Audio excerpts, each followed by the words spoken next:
am stepping at my future home. The future of my family is right here at the Sunset Estate, courtesy of Esbo Properties Limited. And I'm not alone. I am here with the CEO of Esbo Properties. Yeah, welcome, Rodah. Thank you. Yes. So where are we? This is Kikuyu Nachu. Yeah. Just 20 minutes kutoka Southern Bypass. Yes. And I can confidently say that we are in one of the best places. Bob has actually convinced me that the town is moving towards Nachu and I should invest now for the future of my family. So why should I come to this place? So this area actually is where Nairobians are moving into currently. And number one, this place will just be 900 meters from the tarmac. Okay. So this qualifies the best place where you can build your dream home. And then also if you look at the views here are amazing. Yeah. Especially that side. That is Ngong Hills, then this is Nachu Hills. So anybody who wants to have a place they're calling home in Nairobi, this is the best place to be. The electricity is just here. Water is just a stone throw away. The title deed is available and the neighbors have already built in this area. So this is the best place you need to look for. And you know, many people say, oh, Nimbali, you've just told me there's a neighbor here who works in Westlands. Yes, so currently there's an estate that has just been done by one of the real estate development company. So guys are living here and working in Westlands, in Nairobi CBD, in Mombasa Road. So if I get my piece right now, I can start building my dream home immediately because the neighbors are already here. Yeah, so these are places you buy and you begin to build. What are you waiting for? Maji iko, stima iko, neighbors are already building. This property is going for 750,000. That is if you're paying cash. 850, 3 months installment. But we also have 6 months installment and you only pay 900,000. As affordable as they can come. So this is a great investment plan for you, for the future of your home. That is what this is about. And right now we are standing on this ground, but in a few years, this will be a beautiful estate with your home included in it. Let's talk about title deeds. The title deed for this property is available. You buy, you invest here, and then we process you your title. Na tunakuita tu, please come pick your title. So you need to begin investing as early as yesterday. Now. So guys, contact the number on this video and get yourself 1, 2, 3, or 4 pieces because the future of your family depends on the investments and the choices you're making now. What are you waiting for? Come be my neighbor. Karibu Sunset Estate. Coming up on the Rawder Kidula Show. It's the Lord's responsibility to remind people of you. So if you just live to honor Him. Marriage is the arrangement by God to prepare His people and test them for eternity. It doesn't matter how much you prepare. Marriage will still be a change of culture. Oh yeah. And your culture have cultural shocks. So the question is, what do you do? Not just marriage. Life, we've got to learn how to learn. Yes. It's not an arrival. A good marriage, people don't suffocate each other. No. They look for what are cardinal issues. Those they must agree. The others. Define what submission is. And what will be her question? How do men love?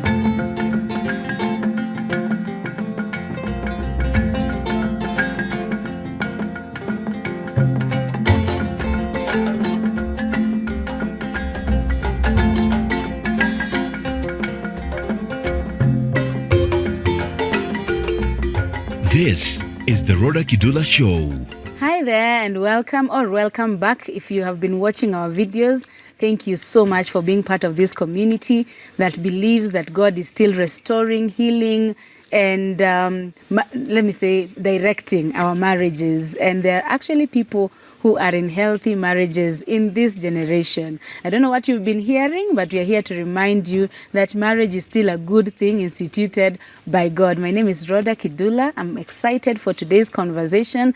Thank you so much, JK Studios, for recording our conversations right here. And just a reminder, if you are looking for a videographer or photographer, please reach out to JK Studios. Check them out on social media and get to know the amazing work that they do. So today's couple is known to many. Yes, known to many. Excited to have them today. And thank you so much for the time that you've created even to be hosted on this show. I remember I watched the sermon in Sitam Kikuyu that you were invited recently, and I was like, I need to invite this couple. Then I attended the, what is it called? The sessions you had. The marriage stories. Yeah. Oh, you attended Yes, stories? I attended. Mary invited me. Yeah. Okay. I attended, and the couples, the stories were just amazing. And I was like, one day I need to invite the Ngangas on my show. And then I felt like you are too high to be reached. I know.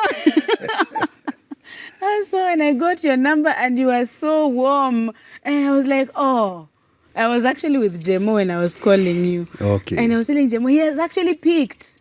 He actually knows me. He knows my people.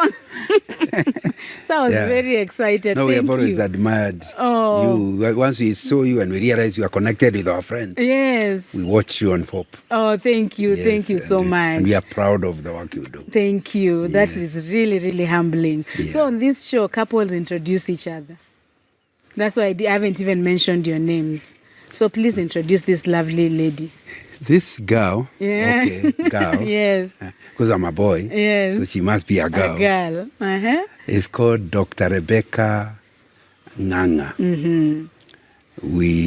Who grew up in just a few. Her home is just a few farms from the slopes of Mount Kenya, in a place called Kiajokoma in Embu, and she grew up there. Then she went to high school in a school called Kiemni. Then after that, she went for her A-level in Nairobi Girls. Then after that, she went for university in Makerere. Those who had their days, Makerere was their university. They are the only university originally. Then Nairobi came, then Dar es Salaam came. But they were their university, and those days they were working like East Africa. So when you finish your A-level, you could end up in Dar es Salaam or in Makerere or Nairobi. Me, I went to Nairobi. She went to Makerere. Oh. I come from Nyandarua. So the next thing to mention is that she met me in Nairobi University because Idi Amin became so rough. Jomo Kenyatta ordered all Kenyan students to come back. To come, and the courses that are not in Nairobi, because Makerere was a bigger university, they would go anywhere in the country. But her course was available anywhere in the world. But her course was available in Nairobi, so she came to Nairobi. Being a Christian girl, she joined the Christian Union. Yes. And I was then the chairman of the University Christian Union, 75, 76. Yes. 1975, 76. That's how we ended up together. The two roads meeting. Wow. Now, she has been a teacher for most of her life, although she did a BCom course. She opted to teach for the sake of the family, and so taught A-level economics for many years until A-level was declared redundant. That's how she went for her master's and changed from economics to communication, and now has taught in day stuff around 30 years. Oh. Yes. And still is? Yes, she still teaches. Wow. Yes. Is she a mother? In the process, of course, we met. Then we became friends. Then we got married 46 years ago in 1979. And the Lord blessed us with 3 children who are over 40. Wow. And people over 40 don't want their ages to be discussed. Yeah. Or displayed. Yes. And we have 4 grandchildren. Wow. Yes. Oh, Please introduce this young boy. Actually, today is our granddaughter's day. Yes, this is John Nganga, from a part of Kenya, Nyandarua. Or rather, that's where he grew. That's not where he was born. And he went to Kejabi High School, then Alliance for his A-levels. Then he went to University of Nairobi, for Bachelor of Commerce. Yeah, so when East African community collapsed, so we were recalled. So my course was being offered, so I joined. He was third year, I was second year. Yeah, so we met in that. Yeah, we were doing the same degree. Yeah. Yes, and in the Christian Union. Yeah, he gave his life to the Lord early in life, very early in life, before, he was just barely a teenager. Oh. So he has focused on that as the theme of his life, or the main source of knowledge, being the Word of God, and serving being obedient to what God says. Yeah, so that's how we have lived. Actually, we have had 4 children. Yeah. One was passed on before birth. Oh. Yeah, but mature baby. Yeah, so so the 3 are the ones that are living. Yeah, for which we are grateful to God. Yeah. Yes. What does he do for a living? It's difficult to compartmentalize life, but since from now university, he got a job at the place ICDC. A bank. Yeah, in a banking kind of environment. Then he got to work for the Shell. Oh. Yeah, International, the oil company. I think it was at first it was logistics or something. Yeah, several departments in the area. And actually, he got there 3 months before we got married. And for the time he retired from there. Okay. Yeah, so that was our place in terms of a place where you wake up and go. Otherwise, we work for 8 hours. Then they are out of the 24. Yeah, so there are other things that one does. Yeah, which is often it's sharing that which is good for life. Oh. Yeah. Yes. So what attracted you to her? I start. Yes. I'm hoping you are the first one who you saw him first. No, obviously. The first thing is that we met in the Christian Union. Yes. And the fact that she brought herself out of my career to the Christian Union. Yes. Is very attractive enough. One thing I knew from my understanding with the scriptures is that anybody not born again is not a candidate for marriage. Yeah. So I will not be attracted. Just like a cow cannot be attracted to a donkey. Yeah. Because they are not in the same animal kingdom. Similarly, anybody not born again and one born again is no attraction, because you see the person I know. That's not, you don't even want to find out more. But when somebody is born again and they're talking to you nicely, we start looking and finding out how can we fellowship. Yeah. So 3 things about her that are attractive and consistent for the last getting to almost 50 years. Yeah. Because they came in 1976. So next year to be 50 years that I've known her. Number 1, she had commitment to the Lord. That was clear right from the beginning. And after 46 years of marriage, being the closest next of kin, I can tell you she loves the Lord and has been consistent. And that's a very great attraction for somebody who loves the Lord. Yes. That's important. Number 2, she is intellectually very active. It's not somebody whom you tell nonsense and accept it. She will ask you questions. Even that time you're not married, but you can't talk nonsense. And you say, hey, somebody like that can ensure I don't talk nonsense. Can ensure I can grow rather than go down. Oh, yeah. And that is, even as a grandmother, I'm sure her grandchildren would say the same. She asks questions, she is a thinker. And that is something that's very useful. And something attractive. Thirdly, and importantly, I realize we can communicate. Because that's a very important. There's no marriage without communication. Yes. The fact that he understands me and I understand her, I found attractive. Nothing to do with the marriage. Yeah. Simply, at that time, it is somebody we can talk to. Somebody who feel, hey, can we take a cup of tea together?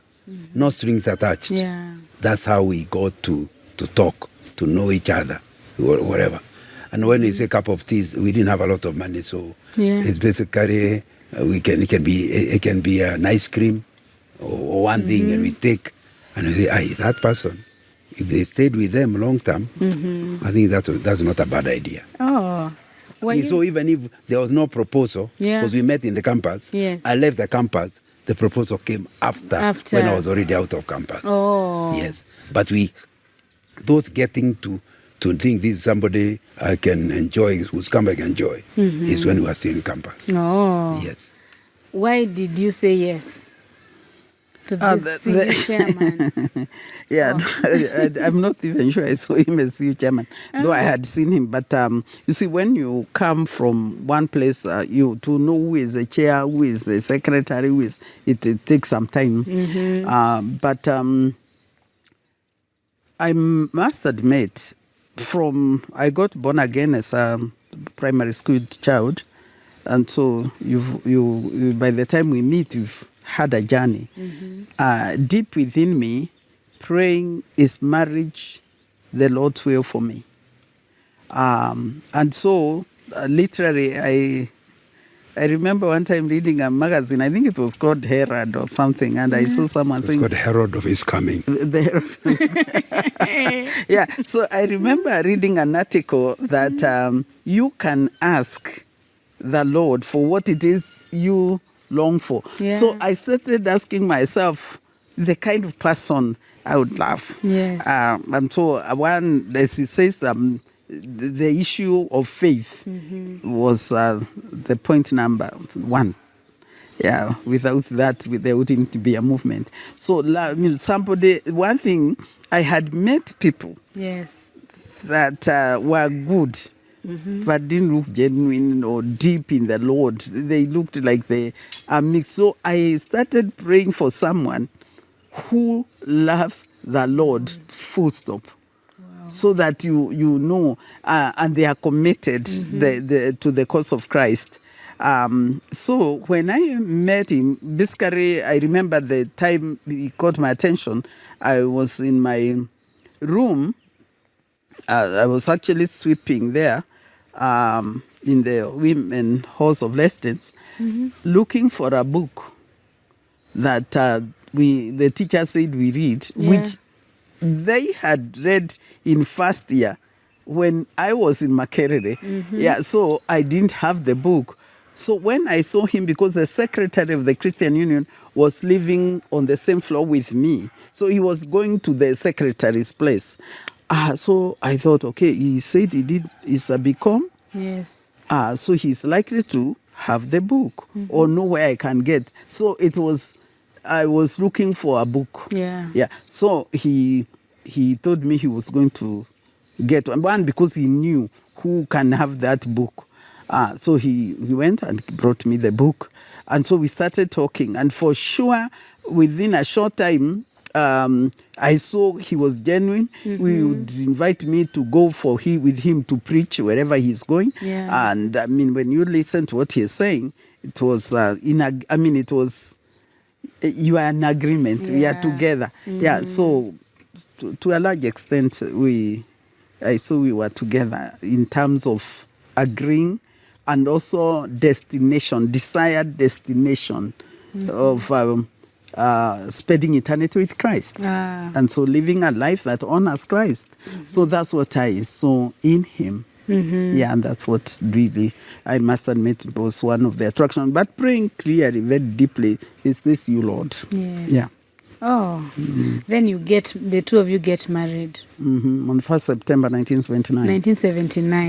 1979. Before someone here was born, you guys were married. Yeah. How is marriage what you expected it to be?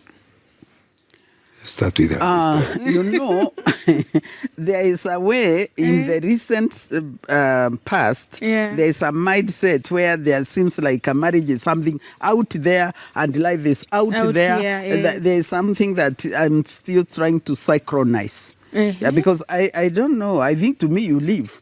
Yeah. Yeah, so you come, you are wife. And the babies come. So you live. So issues of what you expected, for sure there is newness. So it's a new culture. Yes. And many things were so new. And it's not just marriage. I mean, both of us came from rural places. We are in the city where water comes from the tap, not from the river. Yeah, so there's a lot of adjusting, even in terms of living together. Oh, yes. You are going to the office, not to the farm. Yeah. Yeah, so do you get, so there's, to me, it's not separated living. So there were many things were new, everything really, other than the love of the Lord, the Bible, the fellowship of believers.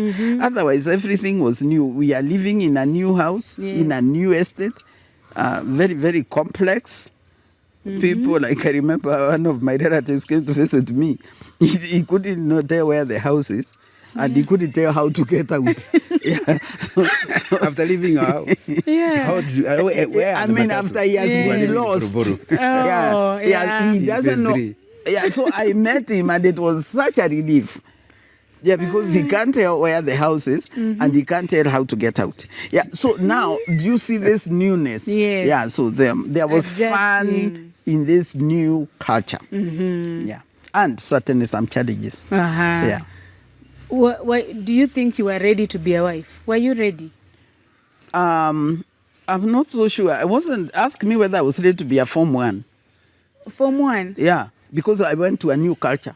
Oh. Yeah, you get it. So every new culture, there is some... You can never be ready. You can never be ready. There is something you don't know.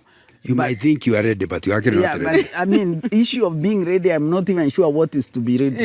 Yeah, you get it. Yeah, it's just like I am walking. As I get there, then we figure out how to move. How to move from there. And that's been, like we are saying, you go to Form 5, it's a new culture. Literally, you don't know anybody. You go to Makerere, wow, that's a new world. Yes. Everything. Yeah, so marriage to me came in the same way. Yeah, so that there are some things that are totally unfamiliar. But that doesn't mean you run away. It's simply to find out what is this. How was your experience? I can remember 1958 attending a wedding. I was beginning school. That's when I began school. And then there was a wedding, and after those days used to be several years before the next wedding. Not these days when you see a wedding every other day. There are several years in the church will go without a wedding. Then a wedding comes and everybody wants to be involved. So I obviously formed an opinion that one day I would like to get married. Like that couple that got married 1958. Yes. Obviously I got married more than 20 years after that. And so the first thing is expectation. I expected for sure to have a wedding with a girl the same way. I also expected, since you have been talking and running short of time, that now we'll have opportunity to talk and talk and talk. Oh, in marriage. In marriage. And I think that one happened. I used to think that you would talk and run out. 46 years later, we sleep, even last night we slept towards midnight. We are talking. And just the two of us. We just talk and never run out of talking. Which is what we were doing as our friendship. Yes. And I expected it to go on in marriage. But I thought somewhere along the way, now we have run out of information. Yes. But I've discovered we still sleep late. People ask, what are you doing? What are you talking about? Just talking. Everything. Life. Yeah, there's no syllabus. Yes. You see, simply You talk. live. I look forward to that idea of somebody you can talk to, you can open up to, you can tell what happened in the day. They can also tell you, and you are not afraid that they are going to repeat it negatively outside. Yeah. And I thought, what a wonderful opportunity in marriage. That there is somebody you can open your heart to without any fear, because they are as interested in you having a good report as you are. Yes. Because if the name of the husband is Port, even her you'll be told she married a bad man. So it's in her interest to ensure the husband does well. That idea of freedom, to talk, somebody to talk to, I expected it, and by the grace of God, I've had it. Yeah. We've not had, we may disagree, but the disagreement is part of the evening. We will soon find something else we agree on. Yeah. So talking has been something we have enjoyed for life. Yeah, like yesterday, I was fascinated by the concept of legacy. People getting preoccupied with became our last evening legacy. And so in my mind, why do you want to leave a legacy? Just leave. I actually think like leave. that. Leave. Yeah. So I'm telling him, and that's something really I like about my husband, ability to engage. Yes. To be honest, I don't find many people. Because it's like one has made up their mind. They won't see another perspective. Oh, yes. Yeah, so he allows me to bounce my thoughts. Yeah, so I'm saying, it's an idol to want to live, to create a memory, rather than just to worship the Lord, to enjoy the Lord. If people get memory, well and good. I mean, that's nothing to do with me. Yeah, I don't want to be preoccupied with what will they say. And you can see, I was telling him in the same way, now the concept of funeral and what people are saying has become an idol. Oh, yeah. What are people saying in my funeral? Yeah, in fact, the sermon is, did you hear? What are they going to say in you? As I said, no, that's the wrong message. They don't even have to say anything. Yeah, what did they say in the post-funeral? Yeah, so that's... Yeah, so that's the kind of thing engage. Like I told her, my fear, first of all, it's the Lord's responsibility to remind people of you. So if you just live to honor Him, you remind people of you. When it's because when they are in a problem, they remember Brother Nganga said. Yes. They remember Sister Rebecca did. Yes. But that's, you can't control it. Problem number one, you can't control what people remember about you. Yes. And because when the devil anoints some of them, they are anointed to remove anything good you did. They just want to remember the bad thing. And none of us has not done something bad. Bad, yeah. Yeah, you are talking, then you say something that embarrasses somebody. And they can forget everything else that happened. Just remember the wrong comment you made. So the first problem of that issue, like we were saying last night, is if you are taken to that, you are actually dealing with the matter you cannot. Number two, if you are living for legacy, then even when you are clear the stand God wants you to make, when you realize it will annoy people, you would rather repackage it to please them for the sake of legacy than to do what God wants you to do. Like Hosea being told to marry a prostitute. Oh, yeah. How would you agree? You lose your legacy. So one of the problems is if you are really committed to legacy, you are living for legacy, you are likely to doctor your life to live for the gallery. Yeah, which is a problem. But that now is an idol. Oh, yeah. That is what she's saying, which came from her. That it can become an idol. Instead of worshiping God, you worship what you think. But let me say the last one we said last night. There is nowhere in the scripture where we are given an assurance that people in heaven listen to what we are saying on earth. So, of course, they keep talking about it in the funeral. But go through the scriptures. Yeah. Lazarus and the rich man. There is a discussion about earth and where they are. The message they got from Abraham is those people on earth Nobody from heaven is allowed to talk to them. Is allowed to deal with them. They have, what was it called? They have more sense than the prophet. Which means they had the Bible at that time. Old Testament is more than the prophet. So clearly the indication in the Bible is that once you are dead, you have no idea what they are doing on earth. They remember you, it doesn't benefit you, you don't even know. Where they don't remember me? you, it is of. So can you imagine all your time for people to remember? And even if they remember you nicely, you will not get to know. It will not benefit me. No. It is for but them. if you live for the Lord, because you are living for the Lord, whenever people want to run away from God, your memory will make them. But you know, Nganga had a similar situation. He still followed the Lord. And that's the thing that we read the Bible. Shadrach, Meshach, and Abednego. If that's what you call legacy, it comes whenever you are in a when you're in a crisis. Even God should understand. He must give in and remember them. They were willing to die. So last night, as we went to sleep, we agreed. Let's live to honor God. To honor God. Wow. Not whether legacy comes or doesn't come. It's of no benefit to us. And it's not about us. If I want to help somebody, let me help him. Now. He remembers me, doesn't remember me.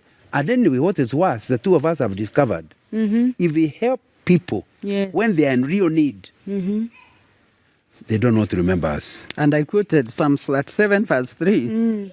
Do good so that you dwell in the land and enjoy security. That's all. You know, we have helped many people. You find somebody, like there's a time we were living in South Bay and she found, she was I don't know what she was going to do. Then she found somebody with cancer who came from Western and is in hospital for that chemo. And you know, after every chemo, you kind of are killed. But had no money to be in the hospital. So she would come to a bar and lodging type of hotel. And because that's a cheap one, and wait until she is strong enough to go for the second next chemo. One, So once my wife had, she had run out of money, and she had no money, so the hotel is thinking of throwing her out, and yet the chemos are not finished. My wife never even consulted me. And next thing I found a girl in our house. Because where we couldn't, my conscience could not allow me to leave her there. So she came, and so we got an extra. She was older than our children were in primary or high school. She was in the university. So she just became part of the family. And helped her until she finally finished chemo. She continued staying with us to be ready to go back to campus. Do you know, after that, we have never seen her anywhere. So, but we had gotten to know her brother. So the brother told her, oh, she finished university. And I think she went out of the country. Of course, she knows our house. Because she lived there. And it's easy to contact you. Yes. But she never came. We thought she's an unknown one. That has been consistent. How do you not feel? That's what I say. You would think if somebody has helped you, like, you feel indebted. Doing this. But because it happened now with several young people, and we help somebody, he finishes, disappears. By the time of the wedding, we hear there's a wedding of so and so. We are not even invited. And by the time that girl they were having so many problems, I sat with the boy to help him, to stabilize him. Then finally they reconciled. When they go for the wedding, you hear they are married. You hear they are married. Oh, brother, I'm sorry not to call you. How do you not feel bad? No, because... I now tell you, we had our debate. We started to realize these are not bad people. No. But they were in such pain that our sight makes them remember the pain. The only way of avoiding the pain is not to see us. Well, that's a theory. What if I come back again? Well, you continue. And by the way, to me, you see, life, you continue learning. So you realize, if you feel like now that girl, I actually had come from preaching. I'd come from Nakuru, and they gave me a car envelope. So it's in my bag. So as she is talking to me, because we were learning a workshop in that hotel. And it's a day of call box. I came to respond to her phone. So she said she was sleeping on the chair there because they are literally throwing her out of the hotel. So she said the kind of disease she has, only God can heal her. So I looked at her, listened to her, prayed for healing, and then I removed my envelope, paid the hotel. Yeah. Oh. Yeah, so that, she at least she's given food. And so it is in that moment as I'm looking and seeing, now I don't even have the money. Why don't you come? There's a room in my house. So I just took her in. And those chemos, she would be so sick that a relative of mine asked me whether I wasn't taking a risk. Because the girl can what about die. if she dies in your house? Yes. And you don't even know the parents. When you'll be told you have killed, I said, well, I have done my best. Yes. Yeah. So that issue you come to terms, we are here as God's children to serve the master. So how we serve or what people do, that really should not be our... But that one came in order to tell you. Yeah. Leave alone after you die. Even while you're still alive. When you are still alive. Yeah. People avoid you. Yeah. People you have helped. Yeah. Therefore, create a legacy. Yeah. People you have paid fees for. People you have paid school fees for. Yes. There is one from Kenyatta. He says, I'm going to be thrown out.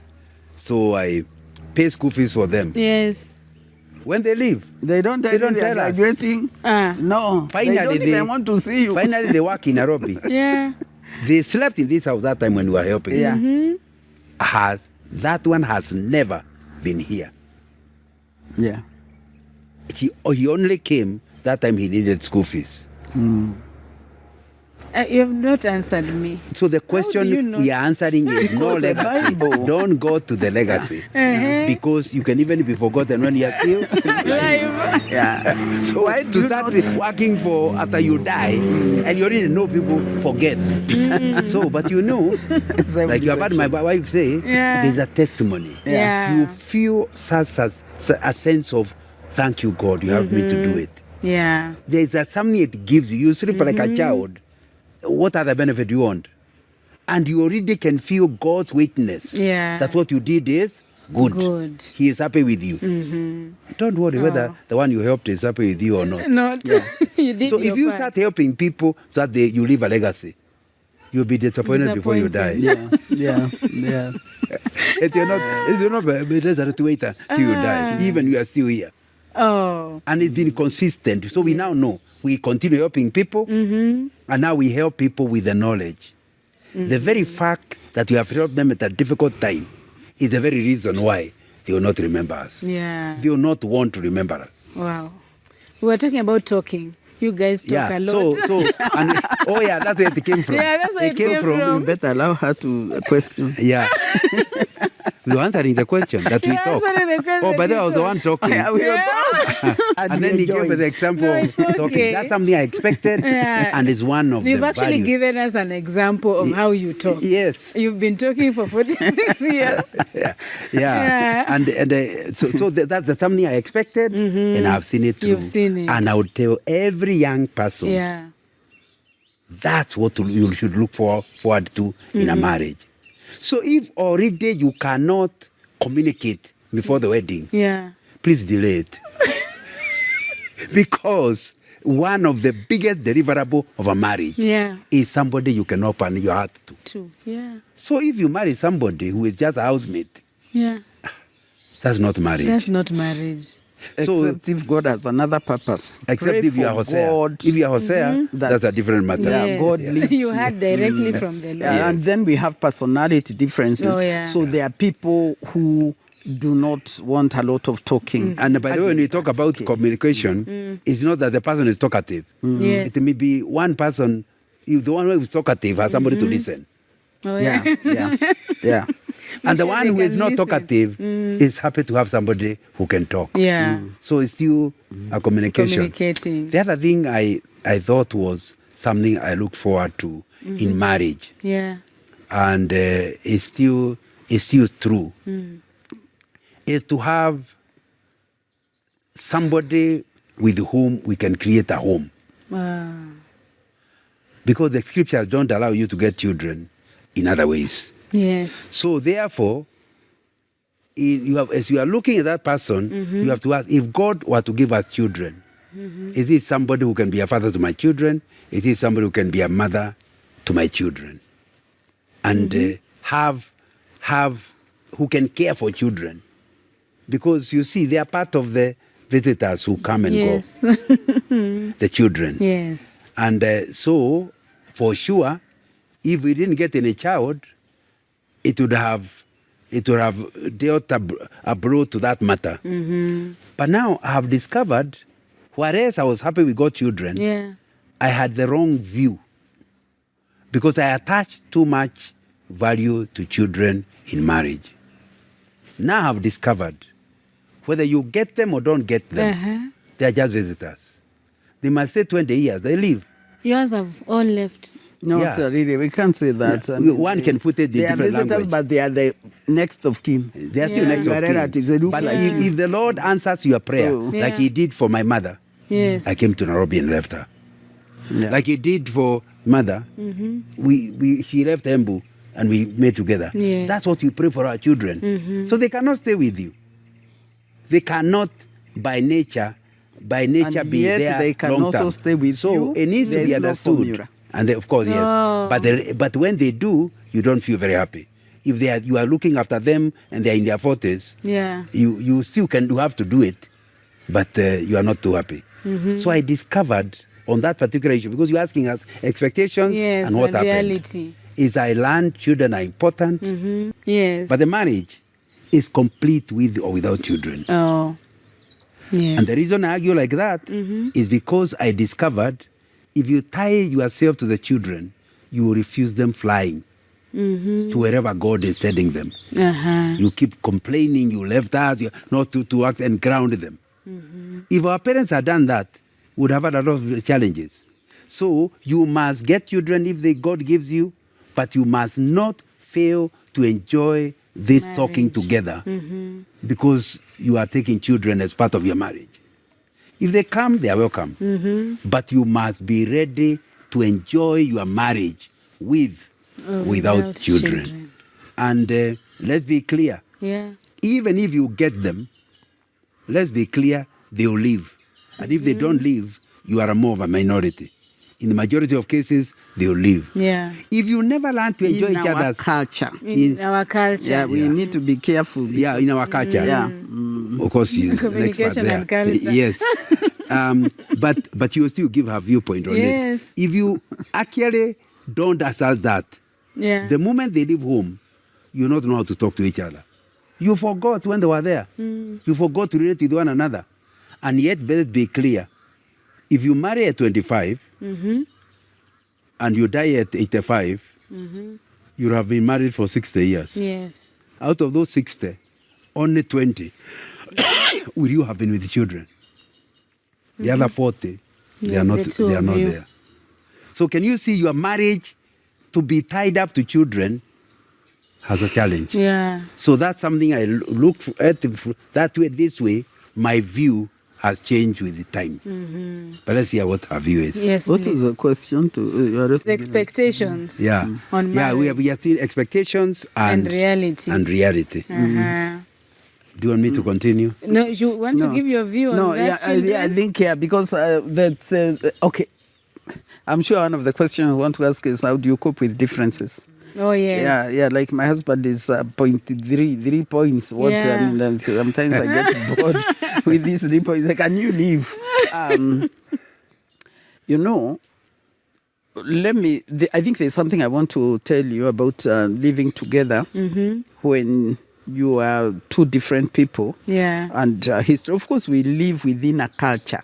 And a lot of things we may not realize how the culture has influenced us. Like that concept of living is basically the culture we are in. Like we are saying, we left Geshangi. But there are those of you born in the city. So the concept of living is very cultural. The Wahindis don't live. They live in the same compound and seem to be doing economically far better. So there are aspects there. So, but what we are saying is retain your friendship. And for that to happen, your source of knowledge in all this cultural milieu is where do you get your basic knowledge? From before we got even married, we are in the Bible, Bible study. I remember there was a man, a pastor from one of the churches, who would come to teach us some theology. And I remember we were attending with he was there, I was there. Yeah, we want to know, you want to learn. So Bible has been very strong in our life.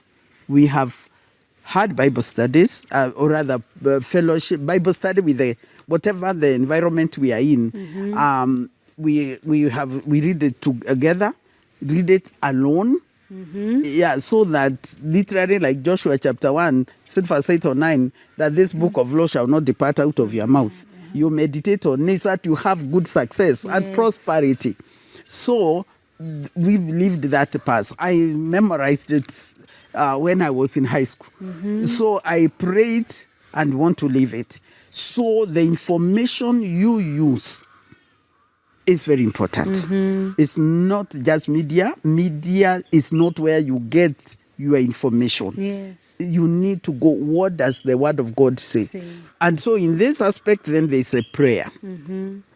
Yeah, so that difficulties and challenges of life come and you pray. So it's not a question of even, what would you have me do, Lord? Yeah. It's Judges chapter 13. I think it's one of the finest Bible chapters in regard to marriage. Manoah, the father of Samson, the angel comes to the wife. The wife goes and tells the husband what she was told, what she experienced. Yeah, so she shares with him. And you can see they don't have a child. Now, before the angel comes back, he is praying. Now, please, God said that's that person who came so that he can teach us how to raise the boy. They haven't even conceived. But he is believing whatever the wife said is true. I mean, I say that this is the way communication should be. Yeah, that you don't have to doubt. And then you are praying that whatever you give us, teach us how to raise him. That for me, it's a good couple. It's a good couple. And that prayer of Manoah. Teach us how. Because like now we raise children in the city. We were raised in the home. So the mental images we have, and I still struggle. Yeah, because I can't remember when I was a baby. Because you are looking after the goats, you are looking after the sheep, you are bringing firewood. When I went to standard one, school. When I went to standard one, because that's the time we are moving from what we call the village, the colonial place. My mother would leave literally a pot on the 3 stones. Because we are going half day. When I come, there will be some fire. I'm to look for firewood and light that fire and until the maize boils. And beans. Then the beans will be in a calabash somewhere there, washed. So I'm told after the maize has boiled, I add the beans. And I'll keep looking for firewood. By the time she comes, there is food. The is ready. I was... 6. 5 years. Yeah, 5, 6 there. Yeah. So, I mean, for me, I say, you see now, there is no time you are wondering what to do. Yes. But now in the city, with the gas and the I mean, with the water is next. So, to me, teach us how to make sense in our environment. Yeah, that is my main concern. So the word of God, so I'm saying the word of God becomes source of knowledge, dependence on God. Because we get to dead ends all the time. All the time. It is, Lord, show me the way. Yeah. I remember one day, a friend of ours called. Again, that call box, not a mobile. No. And he said, you people, are you aware that children who are born a certain year, parents are queuing to get a place for them in the school, we had not even heard. We didn't know. Now, first of all, the child is fairly young. We didn't know that it was time. But remember, in Nairobi, people would go according to the year they were born. Yeah, so now we have to suddenly rush to queue.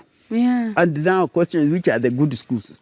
Yeah, do you see? Yeah, Lord, teach us how. How? Yeah, so that has been to me. Then, so again, fellowship of believers, so that you hear how others have processed their issues. And for us, to be honest, it was in our third year that he, being involved in Kenya Students Christian Fellowship, he is in this group that he was in, because the way he was before we got married, he continued. So he tells me he has heard that there are places where couples meet that preach, so that they can, for the whole of Easter, they can have time to learn themselves. Yeah. Hey, so we went there with our babies. And, we learned so much because we found mature, older Christians and listening to the things that they are going through and how they handle them. Wow, I want to tell you, Rhoda, if we have had benefit in our time together, it was those teaching, because we are different people, good people, prayer people, and sharing some challenges that we didn't know people talk about them. Yeah, so it became a place of therapy because we are learning even what we had not experienced before we get there. So that the Lord used that. So fellowship, who informs you, who speaks to you. And the other thing in terms of fellowship is that both of us enjoy reading. But he is more of a reader. My husband, he will not start a book and get bored and stop midway. He says he wants to know why that writer wrote. Oh. Yeah, so by the fourth page, is boring. Yeah, so to me, what about if the message is somewhere? I give up. So as we are talking, I'm asking, where did you get that idea? Yeah. So he says that book you refused. How? The fellow was not even making sense. So he says, no, it's in the third chapter there. You start. So he never will give up a book. You read for many months, but to the last page. Wow. So that again informs you. Biographies of Christians, to listen to the challenges and the difficulties at different seasons in life and different cultures. So both of us will go looking for books. And then being talkative. Say, hey, this one is saying this, so that... I don't agree with this book. Yeah. Why? Yes. You know that has forced us now to talk. Yes. What's our view? Yes. Since we are disagreeing with that view, what's our view? Yeah. Then we also will not have talked about it unless the book wrote. The book wrote, So here, those are information, because who informs you has great influence. So the books have been very, very important. Actually, on that one, in 1969, I was a Form 2. And I made a commitment that I'll be reading a book that's not for passing exams all my life. And from 1969 to date, it will be 60 years in another 3 or 4 years. Yeah. I have always been reading a book. You can always ask me, which are you reading now? Yeah. Because I'm always reading. Reading a book. And you can't read and be the same. Yeah. And I'm always reading the book. The only question is, when my children went to boarding, they leave me reading a book. When they leave in January, they come for midterm, I'm reading the same. I said, Papa, how can you be reading the same book? I said, my commitment was not speed. Yeah. It was reading. It's not about speed. It's not about speed. It's reading. Yeah. So I will read it until the end. And that I have done. At that point, I didn't know I would start writing. Yes. I was not reading for others. I was reading for myself. But when I started writing, I realized this material God wanted me to accumulate over time, so that when I sit down to read, I have enough information. I have picked. I don't know from who. I cannot acknowledge who gave me, since I've read so many books. but I know somewhere along the way, God got used the somebody information. to help me. Yeah. So I now write books. Yeah. So the other thing I wanted to tell you is that after you read, again, you sharing the information. Yeah. By the grace of God, people would invite. As you prepare to speak, you also learn. As you interact with the people, you get information that you now start processing, and that has been very helpful. Yeah. That's been very helpful. Oh. And then sharing it. Yeah. So she comes and says, this will give me such a useless topic. Which one?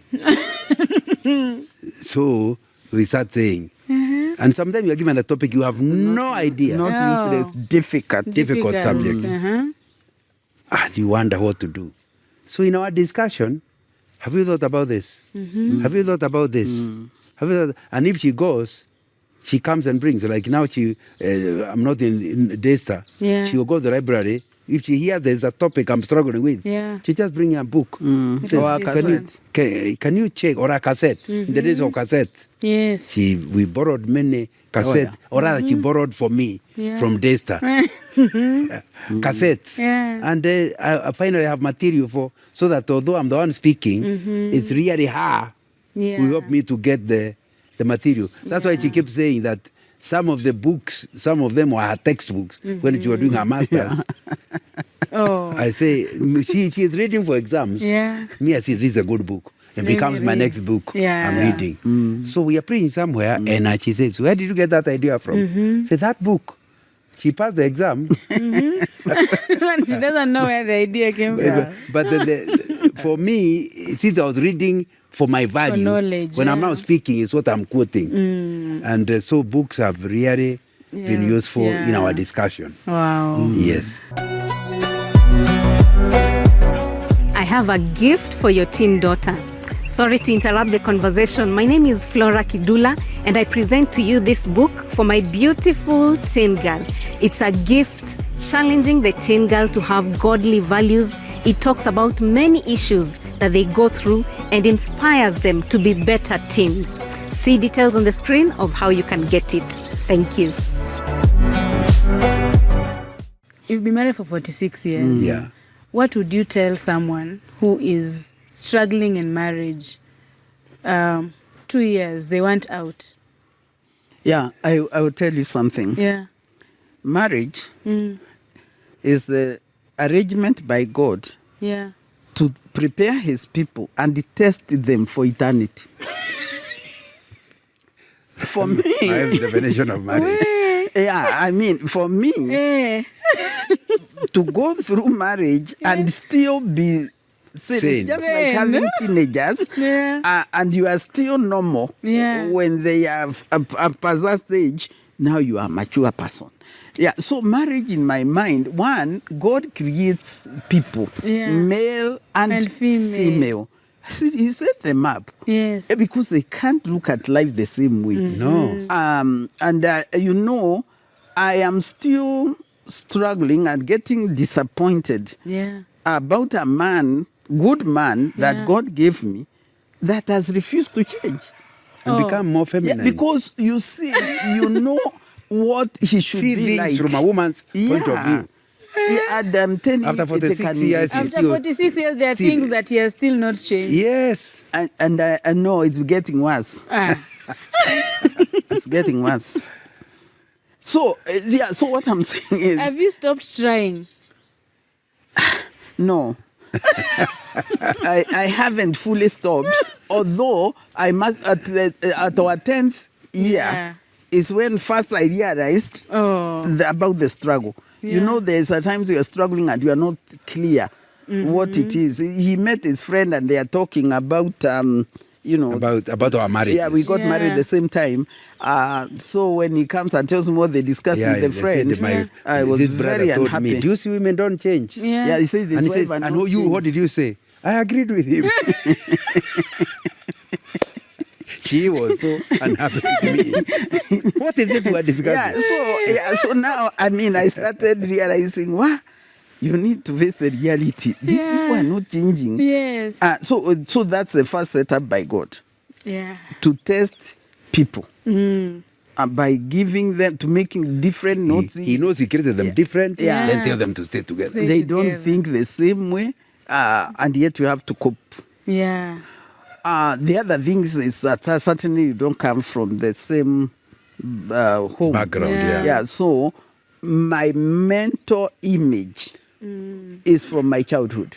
Oh, yeah. Her His father. mentor image is from his childhood. So we are together walking the same journey, but With the different pictures backgrounds. in the minds are different.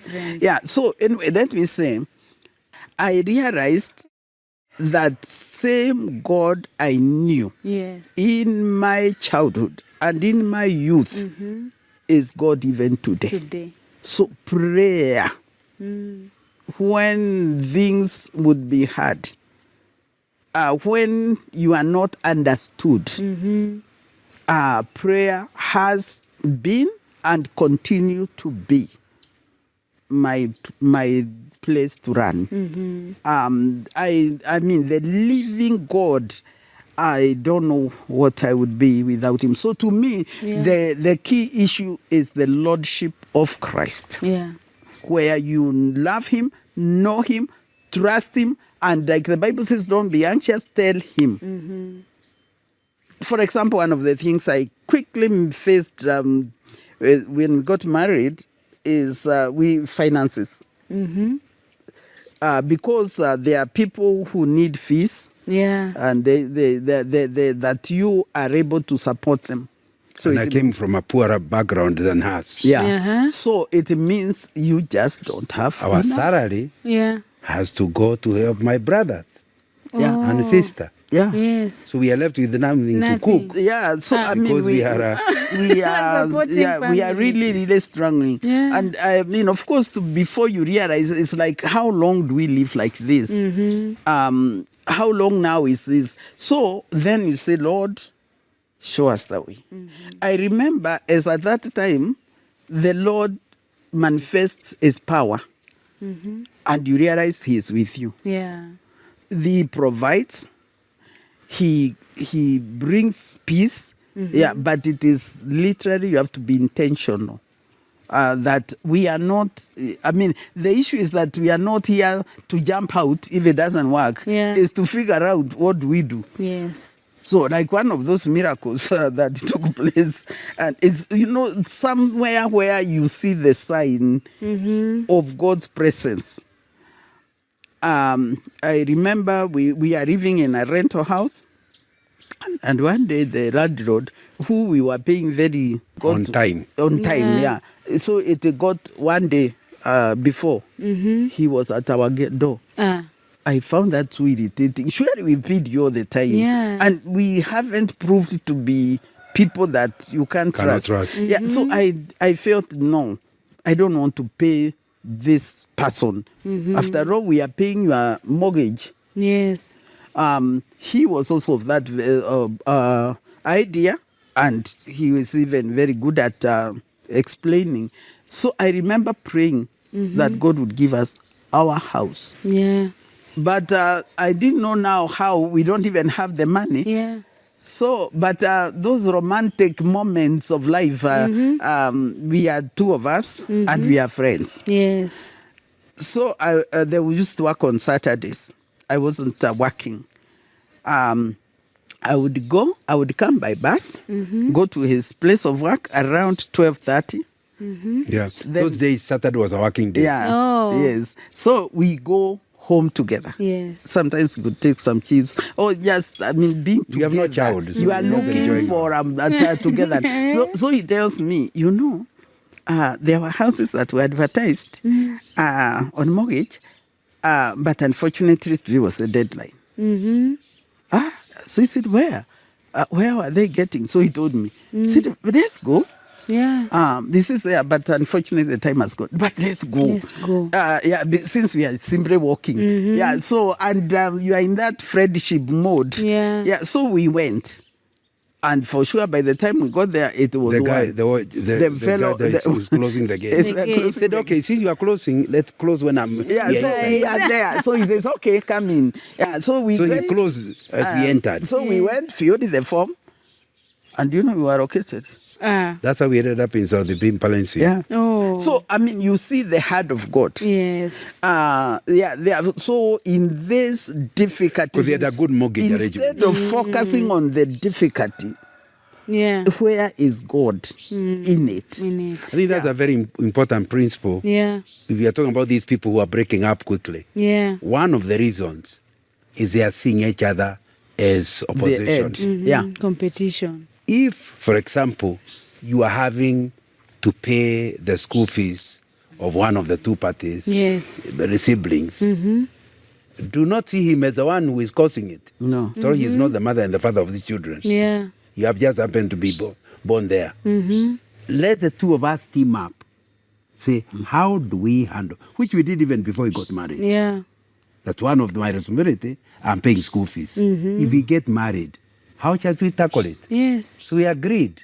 Our joint income will continue doing the same. That is before we are wedded. Yes. So that if the problem is not my problem, it's our problem.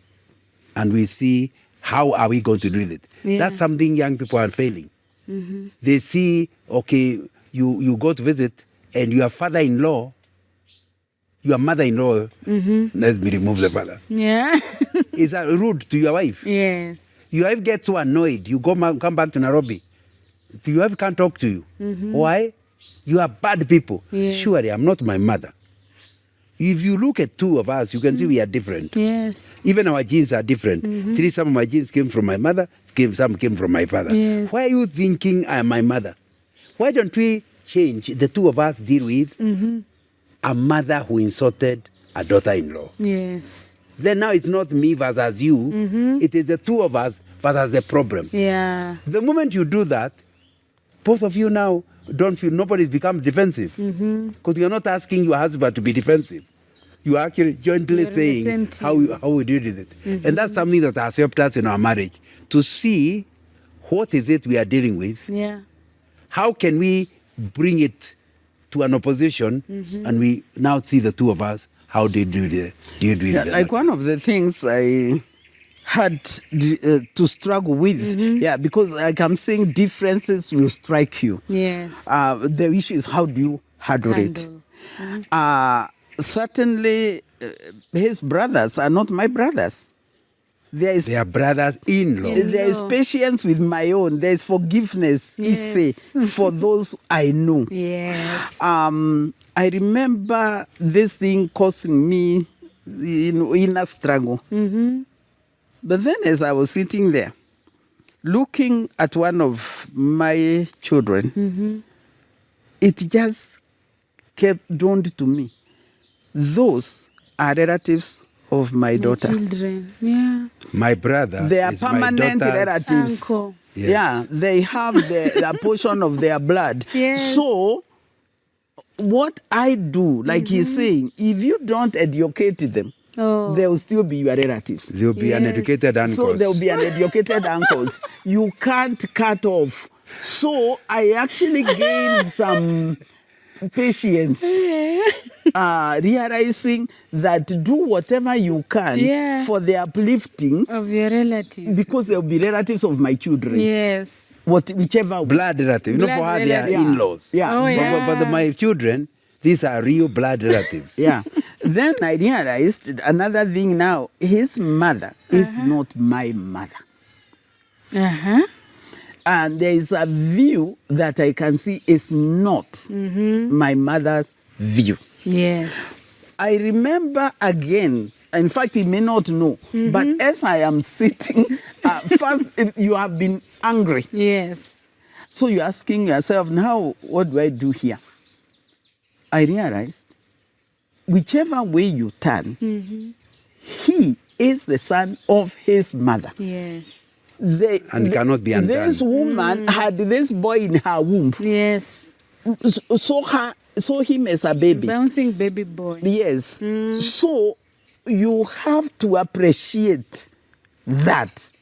So whatever you do, recognize that. So I remember it helped me in terms of relationship, so that instead of striving with my mother-in-law, which means she still remains my mother-in-law, is to recognize her role and appreciate or encourage her in their relationship. Like when she would visit, and my mother-in-law was a good lady, let me tell you, I would really give them time. Yeah.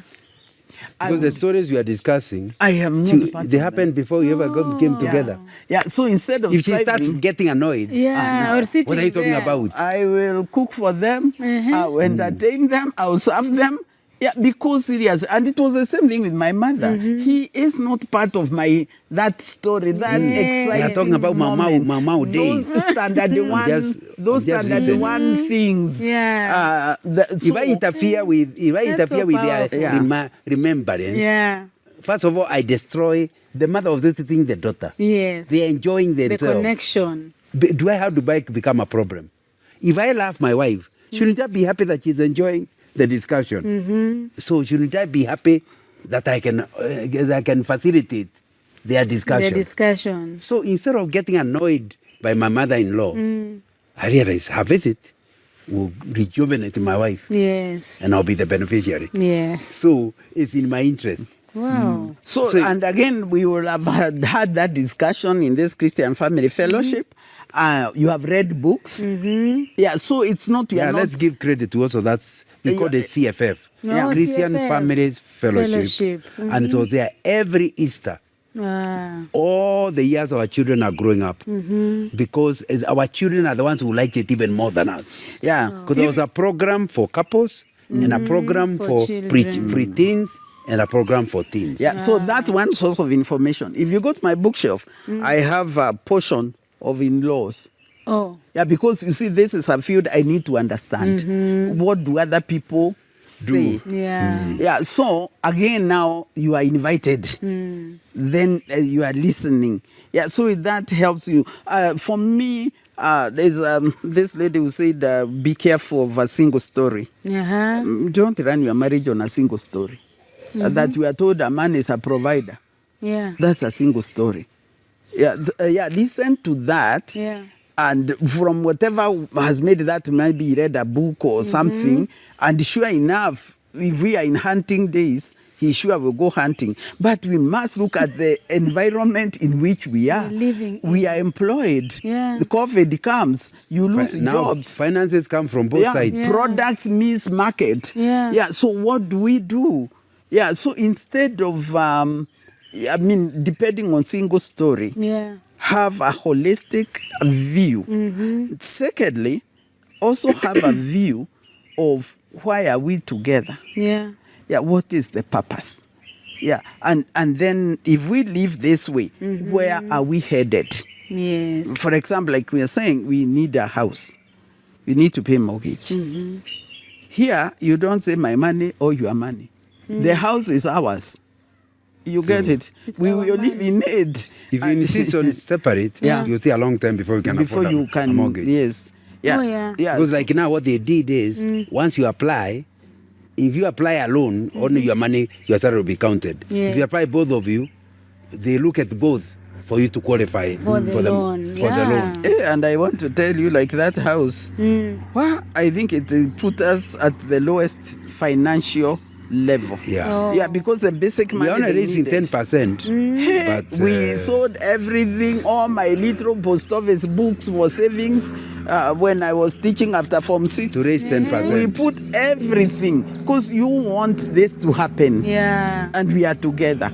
Yeah, so that. But if it's one of you, the other one wonders, why should I sleep hungry? Yeah. When it's both of you, you are able to say, let's do without that, let's do without that. In fact, that time, we were not having any money. I mean, you have put everything. And again, the problem is over there. We are tackling the two. Yes, So that has been very helpful. I think you have answered your question. Yes, why do we think 40-something years later we are together, 50 years less a few, and there are people who can't stand each other for 3 years? For 6 months. It's basically those issues we are raising. Yeah. Somehow, we are not doing a good job in our premarital class. We are still talking about things that don't make sense. We say man is a provider. Yet we are in an economy where women are earning more salary than men. we are the ones causing, we are teaching the wrong things. I've actually written a book called, on this particular issue, trying to help young people. I've called The Game of Marriage. Teamwork wins. Today, if you start seeing one as a provider, the other one as a receiver, that marriage will not last. Because God's design are different. You have COVID, the woman's salary will continue, you lose your job. But you told them the wife is not to so she will tell the man, go and look for food. You can't eat my money. And there's more needed to It's wrong living. teaching. It's not just money. We have children. How are we raising them? What are we doing? So to me, there are prayers about this and also realistic discussions. And then how do we go? Like now you take children to school. Well, you realize we are in a culture. It's just like in the jams go in. I'm told that like even some trees will produce because birds of the air will bring anything and the weed. So I realized, wow, now what do we do here? We are in this world not for ourselves. We have a Father to whom we are accountable.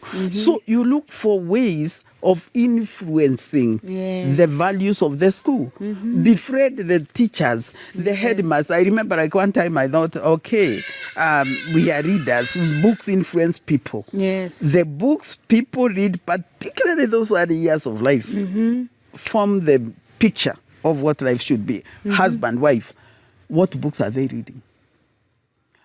There are those, you read immoral books and you be immoral. Read about Joseph who cannot do such a thing and dishonor God. And you realize it is possible to say no. So you go to that school on that day of parents when they are coming to check books and ask for a table. Go through the bookshops, get good children's books and adults. Because if parents are coming, they are buying for the children. So have that so that people read. So that you have your children's friends. Can also read. Can get information. That will not influence your children negatively. Matches. It's good to think about your children. But the children are the classmates they of those part people. of the community. So she started a ministry. Every Parents' Day, she goes through the bookshops and sets a table with headmasters permission. So the parents buy for themselves and they buy for the children. That way our children have friends who read the books.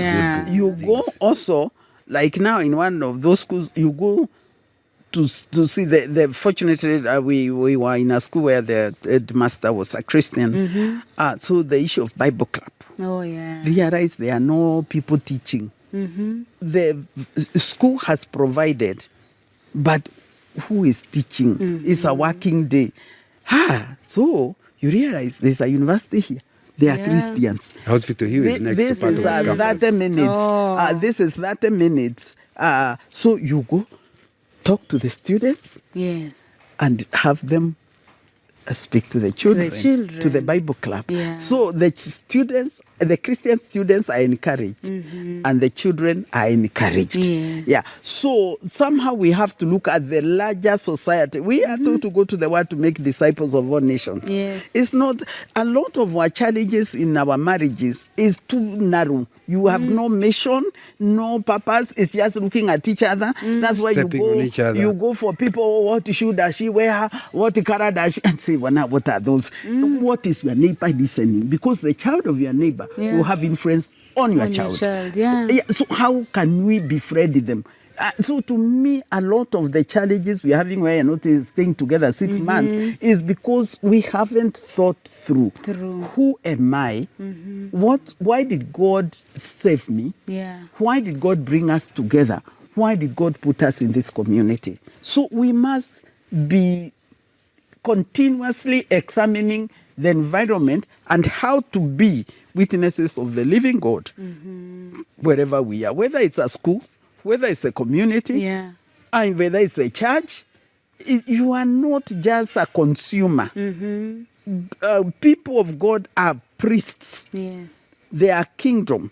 So you must see how do we expand the territory of our Father. Oh. Yeah, so to me that has to be there. Wow. Anything to add? Yeah, this issue of young people's marriages not lasting has very concerned me, especially from a time I was rang by a lady. She says she got to know me during campus days. She and her husband would like us to talk. So I told her, since we don't even know who they are, let me meet them the first time, then see whether we want to work with them. When we met, they said they don't actually have a problem, but they married about 10 couples.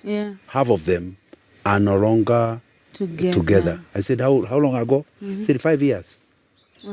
So I thought this is an exaggeration. So I asked the man, is what you have been saying true? He said, yes, I can even tell you the names of the people. Sometimes the pastors are not aware because when they are in charge, they sit together, but they don't go to different homes. Said in 5 years. And all of you are Christians, yes. That's what shook me. So since then, I have tried to approach to write a book, because not everybody knows me. But if they go to the bookshops, my books are with Scripture Union, with the Focus, with KSF. If they go to the bookshop, they'll find the books. So I wrote one book. Because I think that's part of the problem causing them. I called it Marriage, Christian or Traditional. Because the traditions are interfering with this so-called Christian marriage. Then I wrote another one, Long-Term View of Marriage, which Bishop Adoyo has written the foreword for. Because the qualification for you to write my foreword, you have been married for more than 40 years. I want young people to enter knowing this is a car without a reverse gear. If you enter it, forward ever, backward never. And that thing that young people no longer have that in the back of their mind. They think if it doesn't work, I'll leave.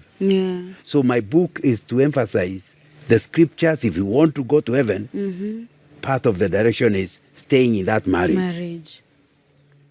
And I hope that if you can have that idea that marriage is not something you move out. You'll have problems, like Marva is saying, but what you think is not how to live it. How do we resolve this issue? Well, the issues will be many. And that's something important. Then I now came to another one and talked about, and I think I've already mentioned, these challenges. No, you are the provider. I'm leaving him. He never provided. But God is giving the wife enough money to run the home. The husband is not lazy. He simply has lost a job.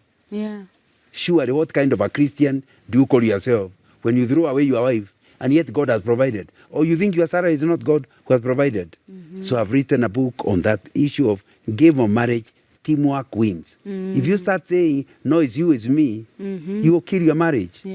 Then recently I took an issue where I tried to look at the issues the young couples are talking about. And I called it How to Overcome Your Marriage Challenges. Because there are many, and I take different ones, talking about how to, at least from what the scriptures say, what I have read, and our experience, how you can go over them. So I think there is part of the problem is we are not preparing our young people well. Our premarital class is more of entertainment than real getting the young person to proactively see what's likely to happen in marriage. However, let's be admit, like my wife says, it doesn't matter how much you prepare, marriage will still be a change of culture. And your culture have cultural shocks. So the question is, what do you do when that happens? When that happens. So I would also add, as we finish, that not just marriage, life, we've got to learn how to learn. It's not an arrival. I have heard people talking like, now you say 46 years together, like you have arrived, you have made it. Oh, far from it. It would be a lie. There are new challenges. When I get to 15. No, grace of God, and it's one day at a time, like the Bible said, deny yourself, take up your cross daily. And follow me. So it has to be following Christ daily. And praying for everything. I married a young man in his 20s. I am living with a man in his 70s. Yeah. My friends, they are not the same. So you have to keep learning how to live with an old man. Yeah. So, yeah. Anyway, so in our journey of life, we came across something we had not known about. Literally, is new territory. Yeah. Something called midlife crisis. This to me, people invited us to speak. Yeah. So again, you have to go looking for information, looking for books, and then observing life. Yes. Yeah, where after some time you start feeling that kind of, have I achieved what I wanted? Am I going where I'm going? You know, all that kind of thing. And so as you read, you realize it's there. As you go post-employment, because you see a lot of challenges to younger people about employment and earning. Yeah, now you come to a time when you are not employed. Yeah. So how do you live in this new territory? So literally up to the very edge, there is exploration and dependence on God. So how do you, what happens in marriage? Know the Lord your God. Yes. And love him with all your heart. To know the Lord, you've got to know his word. You can't love God more than you love his word. It's not what the pastor said. Yeah. So before you go seeking counsel from people who have been married 20 years, 30 years, seek God's counsel. Yeah. Ask the Lord. The Lord can guide you to Rawder. And sometimes can guide you to a meeting or to a book. Yes. But where do you look for information when you confront a crisis, when you come at a place you don't know whether to turn right to the left? Let this week I met a lady who was my spiritual guide because she was teaching in high school where I was in 50 years ago. Over 50 years ago, because we parted 74. And she's American. So she's in her 80s. She's come, to visit. So I had lunch with her. And, one of the things I was telling her, I'm so grateful to God, the way God used her to help us to internalize and analyze God's word. One of them is Psalm 32 verse 8. Which she was telling me she composed it into a song. It says, I'll instruct you and teach you in the way that you should go. I'll guide you with my eye. It was actually my card, my wedding card, my first. To this day, it remains. So I was telling her that for me, God's word, that who has promised to instruct me and teach me in the way that I should go, and to guide me, to counsel me with his eye. So verse 9 of that Psalm 32 says, don't be like a mule that has to be put things. So there's a way where my humanness, my being, I make a decision. He is not expecting a robot. Yeah. So to me, I'll tell anybody married, one day, you have the kingdom of God. If you don't know Christ as Lord, that is where it begins. Yeah, that you cannot come asking and then you are refusing him. So to know the reason Christ came, the sacrifice at the cross, the forgiveness of sin. And the forgiveness of sin is that forgive us as we have been forgiven. In fact, it's a lady who taught us recently, Lord, help me forgive. Even when I'm deeply hurt, help me forgive. Sometimes you feel choked, but help me forgive because you have forgiven me. And because of you. So many times you stay on because of the love of God who has put you. Otherwise, looking for perfect human beings, they are not on planet Earth. And we will never be perfect. We are changing. The earth is changing. The philosophies are changing. So we must know, we must be anchored on what is unchanging, which is the living God who has a will and is not changing. And so, Lord, align me to your will. So I will not leave a man because he is difficult, though I feel like, though everything tells me, but Father, what would you have me do? How do you want me to handle this? And then this difficulty also might be that he has had some challenges he is struggling with. Yeah, something that in my teaching, sometimes you find a student and they are not coping. You know, I like the place where you and I met. If you give someone an F, you need to explain. Yes. And I love it. Because even before the school demanded we explain, I too want to know. Yeah. Because the things are not from the moon. We are talking about ordinary things. How is it that you didn't understand? So I will buy you a cup of coffee. Yeah. You know, that's not a public affair. Humiliating people is not what we are called for. So we will discuss. Yeah. And in every situation, when the person tells me this, we become even better friends.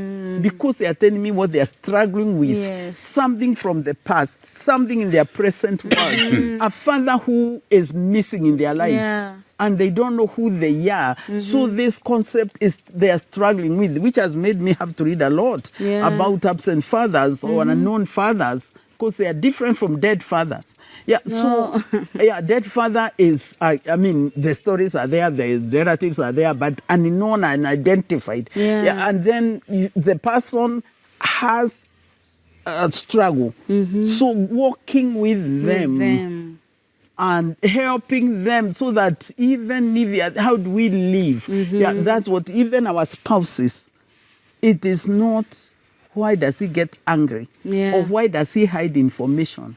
Why is he getting an F in this marriage? So to me, learning how to learn, because we are kingdom citizens, we are Jesus' disciples, we are learners, and our Father is willing to show us and to help us. Because the testimony is not how we have had a smooth journey, but how he has helped us to overcome.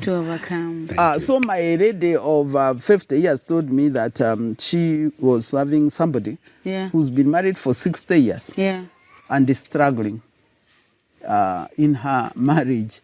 So 60 years? 60 years. When we're going to struggle. Oh, to the very end. My daughter, there is no. So this issue of thinking remember this ones, we are in our 70s, they are in their 80s. And I mean, it was like, I asked the what do you mean? Because you see, the older you grow, the more stubborn you become, the more you don't want things moved from where you know. Because you not remember. So in this struggle, the coping together becomes even more challenging than earlier years. So people may be married many years, but they are not working with the Lord. Please be fair on this one. It's a medical issue. One has. I told him.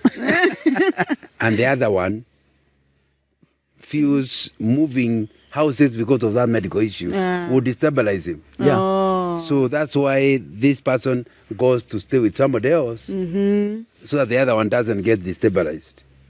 Which is not very loving. But those are people in their 80s. So one needs to understand the point. He's saying that to give what I say. It's the not challenges are continuous.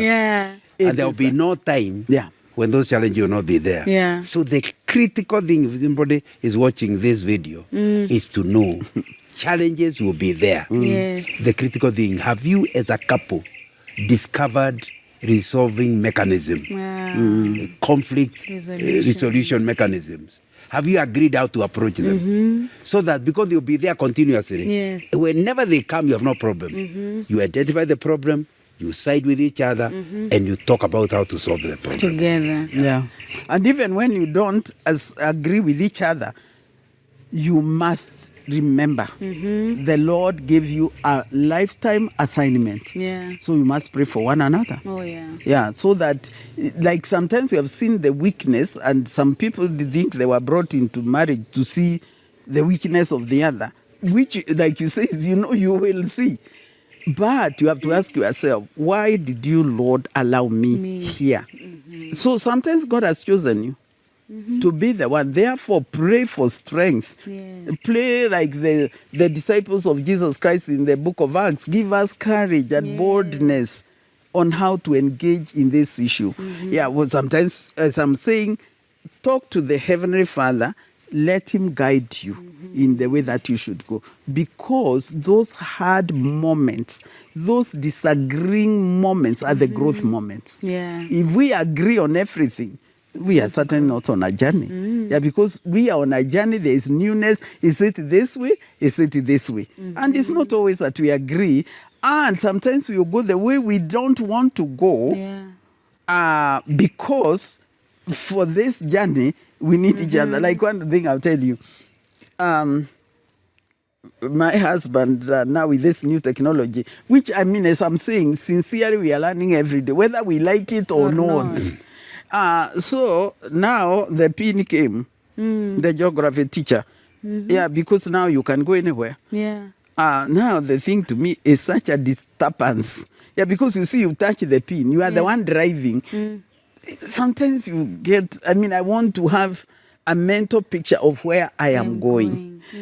Yeah, but now I realized this, I met him, a young man. Yeah. He is far better. Yeah. At those Following direction. Yeah. On Google Maps. Yeah, which I don't. Yeah, but I still get where I'm going. Tell me, don't get lost in the day. There are people to talk to and ask them. Yeah, so anyway, what I'm saying is that you don't have to agree. And some of those things really are neither here nor there. Yeah. They shouldn't. And that's a good thing you have brought. Yeah. A good marriage, people don't suffocate each other. No. They look for what are cardinal issues. Yeah. Those they must agree. The others. Yeah. You must give each other room to differ. If she does not use Google Pin, It's okay. it's okay. Just let her Talk to the people. keep stopping and asking. Of course, you keep summarizing, but allow the person to differ. So it's and that's what marriage. Any marriage where one party is trying to control the other, Yeah. there'll be fireworks. Oh, yeah. And not then why did God create you? What is your mission? Because, I mean, again, we are thinking this oneness in marriage. That thing I said, okay, we need to understand the scripture here. People, I mean, we people are two admire people. Ananias and Sapphira, Yeah. but they died together. They died together. They agreed to cheat the Holy Spirit. Oneness. Yeah, so, I mean, That's be careful. There's that's something not a we good can marriage. learn from That them. oneness Yeah. is not a good marriage. No, it's not another becoming your brain. Oh, yeah. We must give each other room to differ on non-cardinal issues. Yeah. And to discuss. And to agree. Yes. And as I'm saying, it's not always that we will agree. I do not like Code July. Yeah. But every year, it never fails. So I have to get cardigans. I have to get fire. You get it. Blanket. Yeah, you have to learn to live in the changing seasons of life. So your husband will be different in a certain area. Yeah. If you can cope with July, learn also how to cope with this cope with person him, in his area of weakness. annoyance. And the greatest desire, Yeah. which I must admit to you is my prayer, is that he does not lose eternal life because I came into his life. Oh. That whatever I do, if you mislead any of these who put their faith in me, it were better if a millstone, that's Matthew 18 verse 6, was put around your neck. So I say, Lord, I need wisdom. I need love when there is none, because you go to zero. And then you read Matthew chapter 5, that you love the unlovable.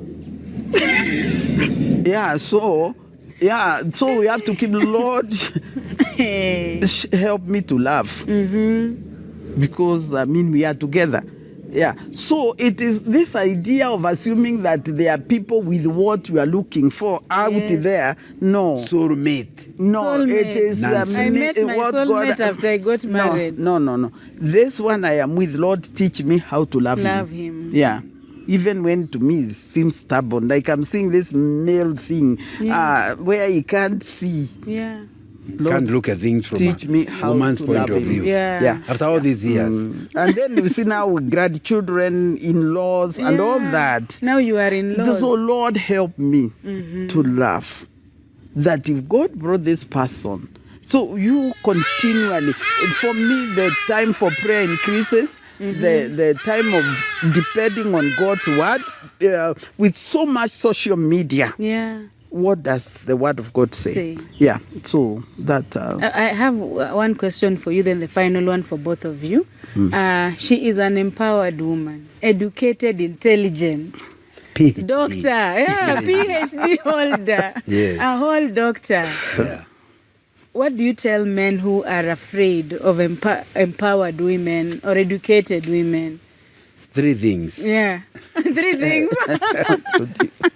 Number 1. You always have 3 things ready. Yeah. Yes. Number 1. Read my book on the Christian man. Christian man. I wrote it recently as a way of helping this disempowered man to cope with the empowered man. Woman. Yes. So that way you get more details. But beyond that, the first thing is try to become a team. In team, you are scoring one area. So you may be a forward, you may be a fullback. Yes. We never compete. Yes.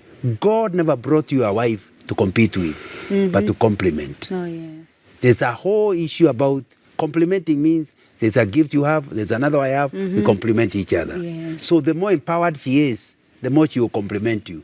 That should be good news, not bad news. Yeah. That's the first thing you must deal with. Do you have a Christian marriage where both of you are one and are moving to the same direction? You are a team playing to one goal. Yes. Thirdly and importantly, I think it will be very important you learn early how to have joint ownership of everything. Oh. A lot of men are the ones who resist it, thinking they are the ones with more money. Yeah. Then the wife gets more. You already told her you don't want to mix the money. Yes, it's my money. It's you are the one who prepared your own bed. Sleep on it. Because you see, you taught her to keep her money. Yes. Now you have none. So you continue keeping. Saying she's a bad woman. She's not bad. Right before you married, you should have discussed the issue of will money define us? Or are we going to obey the scripture and what you brought, what I brought becomes one? Our money. Then it doesn't matter who brings more. Because once it is together, we must budget together. Nobody can use without the other one because they are together. And that's what will help you to cope with a powerful, empowered woman. However, I need to talk with these empowered women. Yes, please. The fact that she has a PhD and I don't has never been an issue. Because the PhD is for teaching her students. I'm not a part of it. You're not a student. Where would it come in? Yeah. We go on the same way when we got married. The same way we go. Whether she gets a master's, gets a PhD, it's nothing to do with your marriage. So I'm talking to those women. I cook tea, PhD tea. Oh, PhD tea. I tell him to recognize PhD tea. Now, you need to understand it clearly that the reason, and I'm not talking to the women. Yes. It is you need to don't bring your possession in the office at home. Oh. That's the way you want to kill your marriage. Your husband may remain a messenger, but is the head of the home.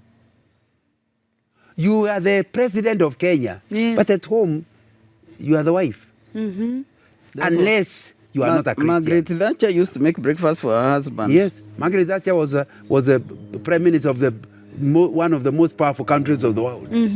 She said she never left her responsibility of making breakfast for Mr. Thatcher. So we need this empowered thing only comes in an unchristian marriage. In a Christian marriage, if it is really being run on biblical terms, you never have a problem with the fact that your wife is going higher. Every time she goes higher, you clap. Because you know her becoming higher is better for both of you. Yes. Oh. That's what You we need to mentioned do. tea. Yeah, yes, let me say this. Although she has a question. Yeah, the insecurity. Oh. You cannot be insecure because another has brought in or has been appointed this or has gotten to that. Because it would mean your security was based on those external issues. And they'll keep changing. Yes. Because like he says, I mean, today you have a job, tomorrow it's not there. So differences are there. What is your source of security? That is this empowered woman. Or even in the church, you can see pastors having problems that somebody's preaching better. I'm saying, go back to your source of security. If it's about people's opinion, you'll be forever insecure. But if your security is in the living God, whom you serve, then whatever assignment he gives you, he is the provider. And he is a miracle working God. Remain in him who knows the way and who has a will. So the source of security is what should be examined. Because like what we are seeing now, I'm having money, not having money, then you are retired, then you have this, then no. Let's be in the Lord. Number two, we must be willing to serve wherever and in whatever capacity. So what he gives us, the facilities he gives us are not for self-promotion. Because if that already is insecure. It's like somebody told me, you go asking, thinking you are smart. People are not like, I remember teaching in a school and somebody said that we are not noticing how expensively dressed she is. Her shoe, her whatever. and to be honest, I had not noticed. I had not noticed. So you see that insecurity. Yes. Why dress to enjoy your being?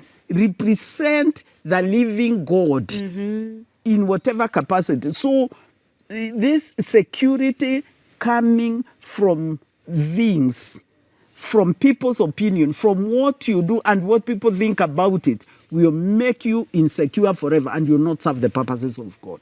So you need to examine your source of security. Now go on. Now I was asking about the tea. How special is this tea that wives make for their husbands? Is it okay if a husband can fix his own tea? No, it's not. It is true. When I make tea, the taste. She says yes, but I can see from her face the tea is not of the same quality. There's a way she makes tea. I have never drank such tea anywhere in the whole world. PhD. And I've traveled to many countries. But it was even before, even when you boil potatoes, sweet potatoes, which I do for him. The thing is that for sure, there is something I know you're asking. You know the question. We come from culture. Much as there is changing and we are in a world, there is something about our roots that's not changing. Just like our gender, our being a woman or man, a man will never get pregnant or get monthly periods. Those pains are special, and we know how to cope. Now, so those differences, much as we want to be equal, life is not fair. We breastfeed babies. So for then me, the man claims in fact, the main concern is not women earning more, not. You carrying a pregnancy and the man is not carrying. There is something. Life is not fair. Life, don't expect fairness out of a life that cannot be. Understand the cycles and circles of life and learn to adapt and cope. So where we are, women cook. That's why in your culture they are umurugi. Murugi is one who cooks. I mean, that's their name. Now, to make a man omurugi can be a challenge. In this culture. Much as we are changing, and you see, we are not using firewood, we are having clothes. It's not like where women will not climb up because sincerely, the covering was quite a challenge. So challenges are there, but we won't change overnight. So allow people gradually to change. Like I'll tell him, this is called microwave. Put things there is no smoke. The thing will heat. You get it? Yeah, so that you don't have to be there. But the issue, like a cultural issue, like on our wedding, I'm given kiondo. Yeah. I was not given. Now, do you know there is something that for me is so normal? And I tell anybody like those girls working for me, a woman should never walk without a bag. Because here I am, I'm giving you avocados, you have nowhere to put. You always put a paper in your handy bag. Yeah. So as we go, I go with him. I don't know whether now this is a male issue or cultural issue. But one of the irritants of with him, he doesn't see. I just drive. Just drive. And they are guache on the road. You can see avocados and they are much cheaper. So I am telling him to stop. He has already gone. Now, for me, I am having the kabag. Yes. And I will stop. And I'll buy the things most likely to cook. Yes. You get it? I'm not sure whether it's a feminine nature or the culture, but those are the differences. So I do not want education or earning to dehumanize me so that I don't enjoy what I do. I enjoy cooking for my husband. Yeah. As I go, I literally have him in mind. As I go to the market, and he tells me he likes this type of food, naturally, I want to please the friend. You get it? So the PhD or not PhD, I'm a woman. Yeah. So, and again, this is the way I'm encultured. Yeah, so I feel like people are fighting a battle which we are not going to win. Yeah, so win people slowly. I love the men who cook. I love the families like those where the man makes Saturday breakfast. I think it's fun.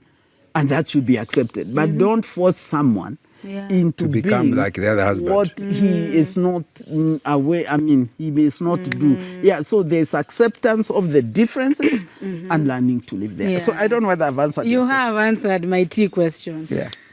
The final question is on submission and love. And I'd like us to do opposite. You help us define what submission is. Yeah. And what will be her question? How do men love? Okay. Do we need to deserve love? I get the topic of submission so much. Yeah, now it's his That's turn. not for you to answer. Today it's love. Now you're talking to men. How do you love that wife? 3 things. Number 1, you should not read verse 22 of Ephesians 5 before reading 21. They are both on the same subject. Yes. But men like looking at 22 before 21. Submit. The 21 says, submit to one another. That means husbands submit to wives. Yes.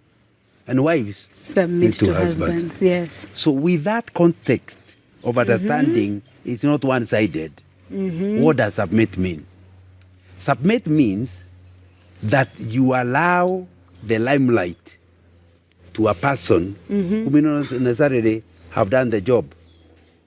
To submit, my understanding of submission is you are driving on a road. Yeah. You are coming to a major highway. They actually, when they drive in school, they tell you submit. Means you slow down, look left, look right. If you don't submit, you end up in a collision. Submit is, if you can see your wife is coming annoyed about something, don't raise your voice at the same time. First of all, understand what has made her annoyed. That's submitting. The man is submitting. Yeah. And in the process, you understand, Kube, that's what was giving you trouble. Yes. But if you start raising, there'll be fireworks, but not right. And you destroy your own marriage. Oh, yeah. So submitting means allowing the other person who seems to be in a hurry to pass before you knock. Before knocking. That one is not. Who seems to be in a hurry? Yeah, okay, that's submission. Yeah. Because that you in the process you will not end up in a collision. Oh, yes. A lot of collisions happen because nobody is willing to submit. Yeah. And yet the scripture says submit to one another.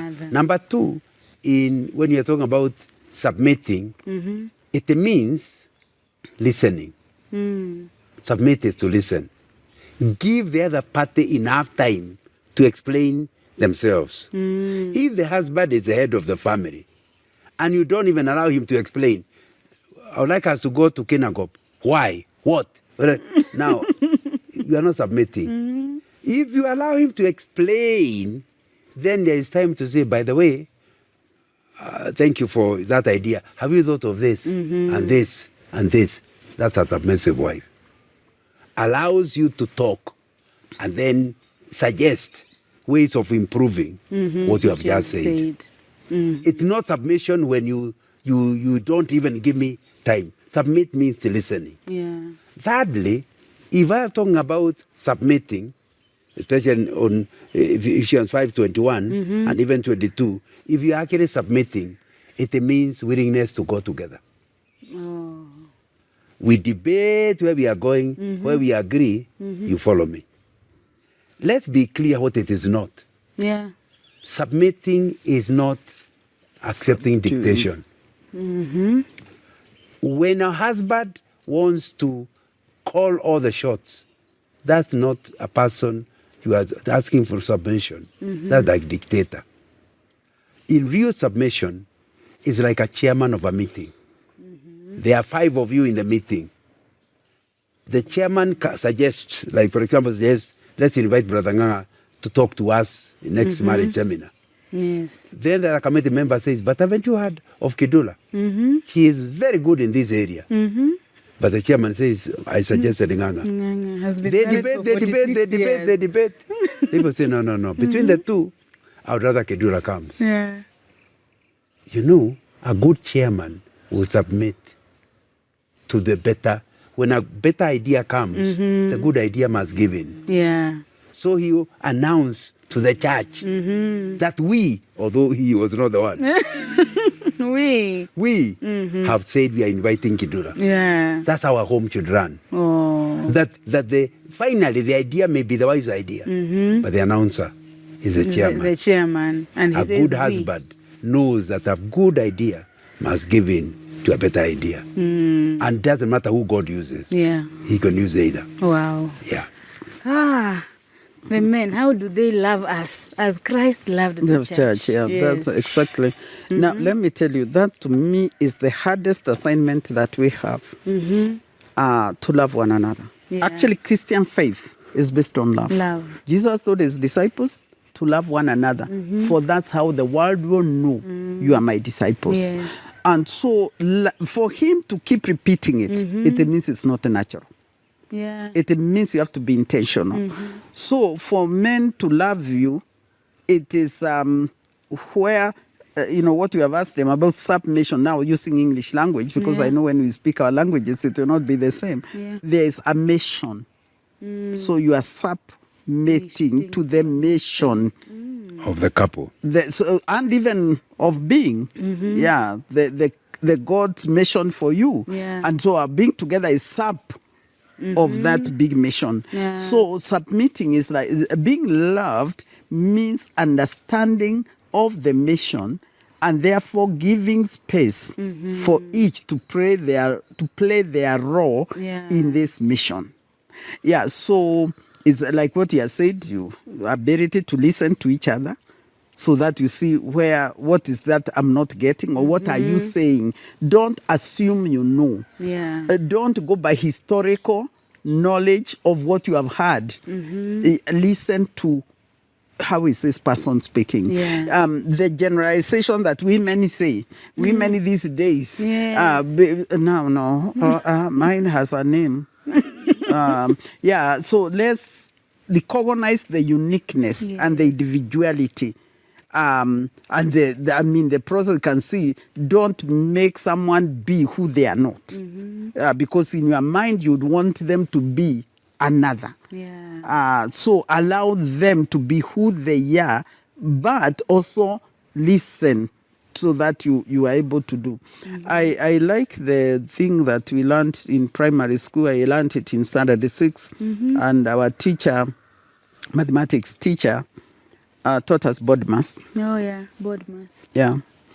Now, in this brackets of multiplication and division and all that, you know, plus times plus, if a number is positive and you multiply with a number which is positive, the answer will be positive. Yes. If a number, yes, that one I remember. Yes, if a number is negative and you multiply with one which is positive, the answer will be negative. If a number is negative and you multiply with a number which is negative, the answer will be positive. Minus times minus equals minus is positive. Yeah. Now, our teacher told us to simplify this. Can we say, I remember him. Can we say plus is a friend?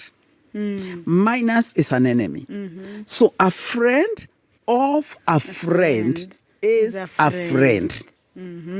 You get it? Yeah. So for you to love someone, you also love what they love. Yes. And therefore you go together. A friend of my enemy is my enemy. Yes. Because if you love someone who doesn't love me, and that's to love your wife as Christ loved the church, is not going listening to every gossip, to every telling people about the weaknesses of your wife and asking for opinions. That's not love. Yeah, because someone may not like your wife. And that's why even when it comes to relatives, in-laws and all that, you must realize, I love this lady. You don't like her. Are we really friends? Yes. So you will not be friends with those who are not friends of your friend. True. And you know, you can put it the other way. An enemy of my friend is my enemy. It's my enemy. Yeah, because if you don't like what I like. Somebody's talking against your husband. Yeah, like some relatives, you come and speak negatively about my husband. I am not going to be in tune with you. Yeah. I love him. You get it? An enemy of my enemy is my friend. Is my friend. Because you don't like what I don't like. So body mass is it's not just mathematics. It's a living relationship. That I love the Lord. How can we walk together if you don't? If you are always saying prayers don't work and all that. No. If you love the Lord, then we walk together. Yes. You get it? Yeah, so that's how we choose friends, how we choose to love one another, and then what we hate also. Wow. Yeah.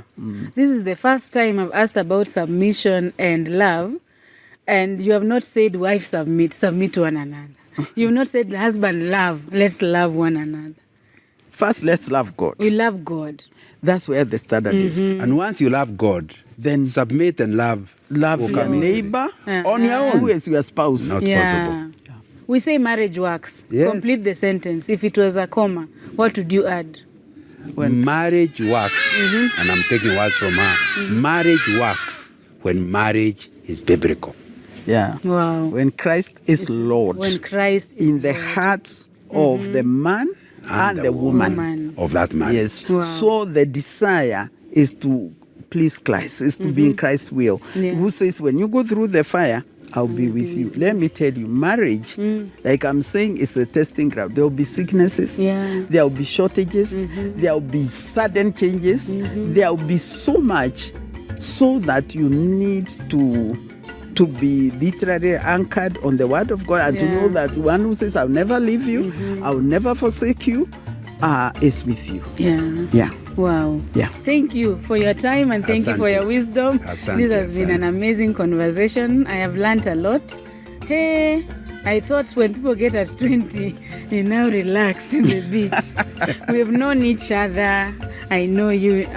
So it's good to know it's a day at a time. A 70-year-old is not the same as a 20-year-old. Yeah. Thank you so much for watching as well. Hope you've learned. I will give you links and direction on how to get their books on the comment section and description as well. And thank you so much for the support. Let us know what you've learned in the comment section. And see you on the next one. Bye. Bye.